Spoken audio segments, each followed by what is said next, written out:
요즘에는 좀 더 어린 나이에도 변화가 생기는 경우가 되게 많습니다. 제가 뵀던 치매 환자분 중에서 가장 젊었던 분은 40대 여자 환자분이셨는데 그 다음날 다시 오셔서는 제가 여기 왔었나요? 저는 그런 기억이 전혀 없는데요. 누구나 치매에 걸릴 수 있습니다.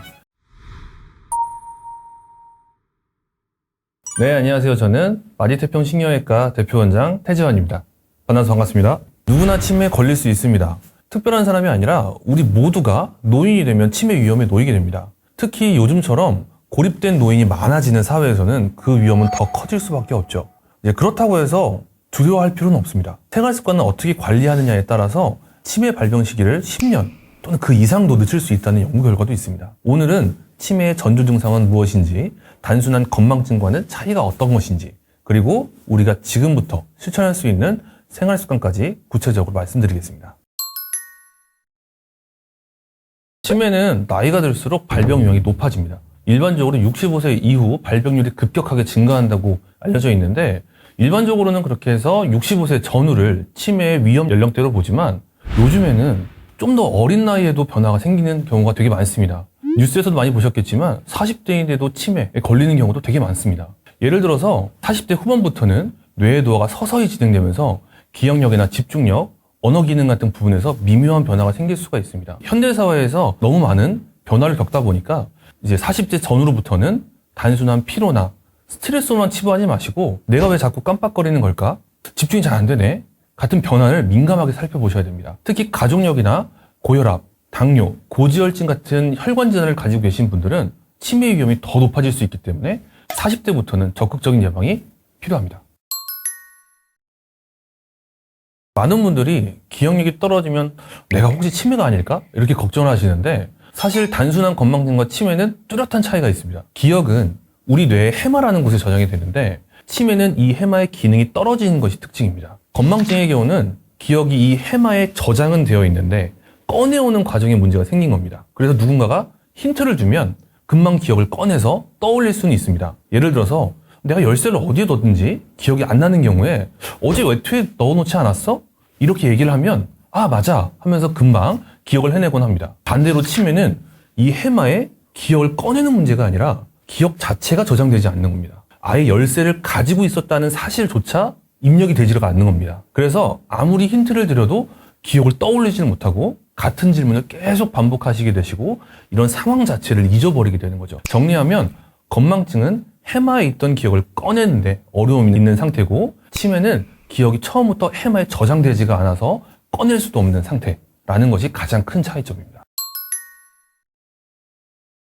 제가 뵀던 치매 환자분 중에서 가장 젊었던 분은 40대 여자 환자분이셨는데 저희 병원에 오셔서 치료를 받으시고 저랑 이런저런 얘기도 나누시고 그러고 나서 귀가하셨었는데 그 다음날 다시 오셔서는 제가 여기 왔었나요? 네, 저랑 여기 오셔서 이런저런 얘기 나누셨었어요. 그랬더니 저는 그런 기억이 전혀 없는데요?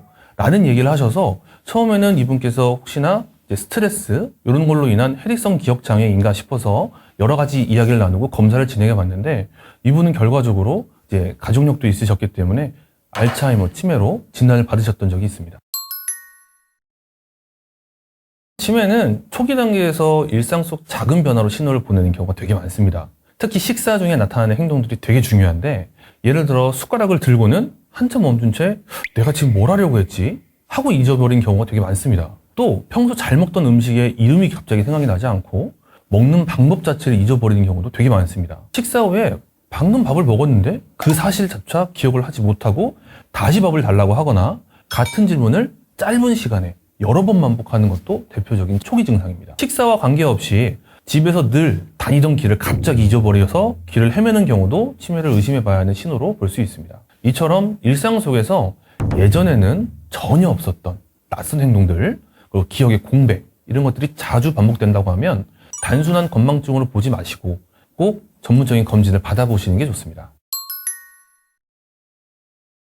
네, 요새 치매 환자분들이 100만 명을 넘어가고 있는 그 시점인데 이런 치매는 누구나 걱정하는 병입니다. 생활 습관을 어떻게 관리하느냐에 따라서 발병 시기와 진행 속도를 상당히 늘 수 있는 질환이기 때문에 관리가 되게 중요합니다. 먼저 규칙적인 운동이 가장 중요합니다. 단순히 체중을 조절하는 차원을 넘어서 운동은 이제 뇌혈류를 개선하고 뇌세포의 활성을 돕기 때문에 치매 예방 효과를 볼 수가 있습니다. 하루 30분 정도만 가볍게 걷기만 해도 큰 도움이 됩니다. 또 하나는 균형 잡힌 식단입니다. 등푸른 생선, 견과류, 채소, 과일, 식물성 지방 같은 이런 건강한 지방을 자주 섭취하는 것이 뇌 건강에는 좋습니다. 반대로 붉은 고기, 가공식품, 포화지방은 줄이는 게 좋습니다. 사회적 교류도 굉장히 되게 중요합니다.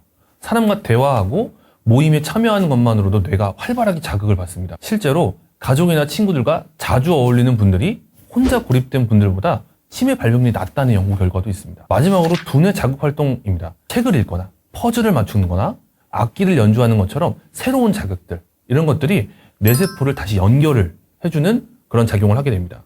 이런 작은 습관들이 뇌 건강을 지켜주는 거죠. 유전적으로 치매 위험 인자를 가지고 있어도 이런 생활 습관을 잘 관리하시는 분들은 실제로 치매에 걸리지 않고 건강하게 사는 경우도 되게 많습니다. 결국에 유전만으로 결정되는 병은 아닙니다. 내가 어떻게 생활하느냐에 따라 큰 차이를 만드는 그런 질환이라고 생각하시면 될 것 같습니다.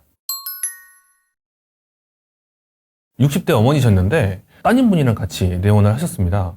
따님분께서는 이제 분가를 하셔서 따로 살고 계셨는데 이제 본가로 놀러 오셨다가 어머니께서 계속 닦았던 테이블을 또 닦으시고 또 닦으시는 그런 모습들을 발견하셔서 좀 이상하다 싶어서 저희 병원으로 내원하셨었는데 환자분께 이런저런 검사를 하다 보니 환자분께서는 이제 알츠하이머 치매 초기 진단을 받게 되셨습니다. 요새는 알츠하이머 치매라고 해서 다 심각한 질환이 아니라 이렇게 관리를 할 수 있는 질환이다 보니까 환자분께 바로 치료를 권유드리고 매번 오셔서 저랑 같이 상담도 하시고 치료를 이제 진행을 했습니다.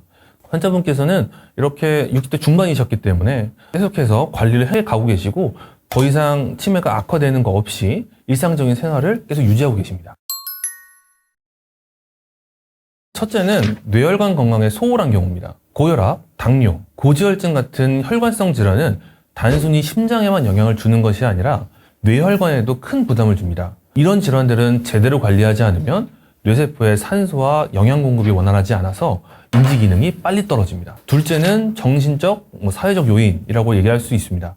여러 연구에서 젊은 시절에 겪는 우울증은 나중에 치매로 이어지는 직접적인 연관성은 크지 않은 것으로 알려져 있는데 이제 65세 이후에 처음 생긴 우울증은 이야기가 좀 달라집니다. 이 경우는 뇌혈관 건강에 빨간불이 켜진 신호라고 볼 수 있습니다. 실제로 혼자 지내시는 어르신들보다 가족이나 지인과 활발하게 교류하시는 분들이 치매 위험이 확연하게 낮아진다는 연구 결과도 있습니다. 따라서 65세 이후 처음 우울증 증상이 나타난다면 이게 그냥 우울해서 그렇다 이렇게 넘기지 마시고 꼭 뇌 MRI 그리고 인지기능 검사를 함께 받아보시는 것을 추천드립니다. 이는 이제 조기 발견을 하게 되는 경우 예방에 중요한 기회가 될 수 있기 때문에 추천드리는 거고 수면 장애 역시 되게 중요합니다. 깊은 잠을 자는 동안 뇌 속에 있는 노폐물을 청소하게 되는데 잠이 부족하면 이 과정이 방해돼서 치매 위험률이 높아지게 됩니다. 세 번째는 생활습관 문제입니다.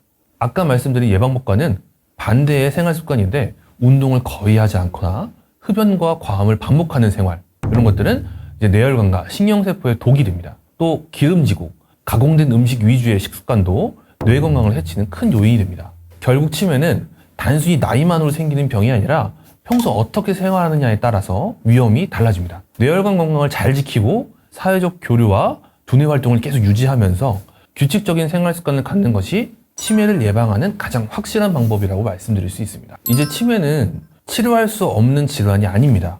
빨리 발견해서 더 이상 진행하지 않도록 예방할 수 있는 여러 가지 방법들이 있고 더 이상 진행하지 않도록 할 수 있는 여러 가지 치료 방법들이 있기 때문에 걱정되신다 또는 조금이라도 의심이 된다라고 하시면 가까운 치매 안심센터를 방문하셔서 검사를 받아보시는 것도 괜찮습니다. 치매는 완치가 어려운 병이지만 그렇다고 해서 환자와 가족이 불행하게만 살아야 하는 것은 아닙니다. 치매에 걸리더라도 충분히 행복한 일상을 유지할 수 있습니다. 핵심은 어떻게 접근하느냐에 따라 달려있는데 먼저 환자분을 돌볼 때 가장 중요한 건 현실을 계속해서 확인시키려 하기보다는 공감과 정서적 지지를 해주는 게 제일 중요합니다. 예를 들어서 환자분이 이미 이제 돌아가신 부모님 이야기를 꺼내면서 엄마가 보고 싶어 라고 얘기를 하실 때 엄마는 오래전에 돌아가셨어요 라고 바로 잡아주는 것이 아니라 엄마 생각이 나셨군요. 많이 그립죠. 라고 감정을 함께 나누는 것이 그 환자분께 더 안정감을 드리는 방법입니다. 현실 검증보다는 마음을 공감해주는 태도가 가장 중요하다고 보면 됩니다. 둘째는 환자분이 불안하지 않도록 규칙적인 생활을 이렇게 루틴처럼 만들어주는 것이 필요합니다. 아침에 일어나는 시간, 식사 시간, 산책 시간, 잠자리에 드는 그런 시간까지도 일정하게 유지를 하게 되면 환자분이 하루를 예측할 수가 있고 혼란이나 불안이 크게 줄어듭니다. 반복과 규칙은 치매 환자에게는 큰 안정감을 주게 되기 때문에 같이 해주시면 좋을 것 같습니다. 셋째는 무엇보다도 중요한 것은 이제 돌봄의 부담을 가족 한 사람이 지지 않는 것입니다. 가족 중에 한 사람만 이 모든 돌봄의 부담을 떠안게 되면 지치게 되고 번아웃에 빠질 수가 있습니다. 그래서 지역사회에 마련된 치매 안심센터, 주간 보호센터, 그리고 방문 간호 서비스, 그리고 저와 같은 의사 같은 다양한 지원 제도를 적극적으로 활용하시는 것이 필요합니다. 이러한 지원들은 가족이 환자를 더 오래, 더 안정적으로, 더 행복하게 돌볼 수 있도록 도와드릴 수 있습니다. 결국 치매 환자의 행복한 일상은 환자 한 사람만의 문제가 아니라 가족과 이런 지역사회가 함께 만들어가는 거라고 생각하시면 좋습니다. 보호자분들도 환자와 함께 웃을 수 있어야 되고 환자도 행복할 수 있다는 점을 꼭 기억해 주셨으면 좋겠습니다. 가족분께서 치매에 걸리셨다라고 하면 걱정이 크실 거 너무 잘 압니다. 치매는 환자와 가족이 함께 관리해 나가야 하는 병이고 실제로 그렇게 했을 때 훨씬 더 안정적이고 행복한 일상을 유지할 수가 있는데 무엇보다 중요한 것은 이제 환자 본인만의 싸움이 아니라는 겁니다. 가족 모두가 마음을 나누고 돌봄의 부담을 같이 나눌 때 환자분도 정서적으로 안정감을 얻고 가족 역시 지치지 않고 오랫동안 환자들을 이렇게 돌볼 수가 있습니다. 또한 이 지역사회에 마련된 치매 안심센터나 저와 같은 치매 진료 의사를 적극적으로 활용하셔야 지치는 거에서 좀 벗어나실 수가 있을 거고 환자를 돌보는 것이 가족 혼자만의 책임이 아닙니다. 사회가 함께 나눠야 할 몫이기 때문에 제도적으로 도움을 받는 것은 정말 당연하고 또 필요한 일입니다. 결국 치매 관리에서 가장 중요한 거는 완벽하게 치료하는 게 아니라 환자와 가족이 함께 웃을 수 있는 시간을 얼마나 길게 가지고 가느냐, 이게 제일 중요합니다. 치매라는 병이 삶 전체를 빼앗는 것이 아니라 오히려 가족끼리 서로 더 가까워지고 함께 살아가는 새로운 방식을 만들어가는 그런 계기가 될 수도 있다는 점을 꼭 기억해 주시고 저와 같은 치매 진료 의사를 찾아주시면 됩니다. 네, 오늘 이렇게 초대해 주셔서 좋은 자리에서 말씀드릴 수 있어서 정말 감사했습니다. 시청해 주신 여러분께도 감사하다는 말씀 드리고 싶습니다. 앞으로도 도움이 될 만한 이야기를 계속 전해드릴 수 있으면 좋겠네요. 모두 건강하시기 바랍니다.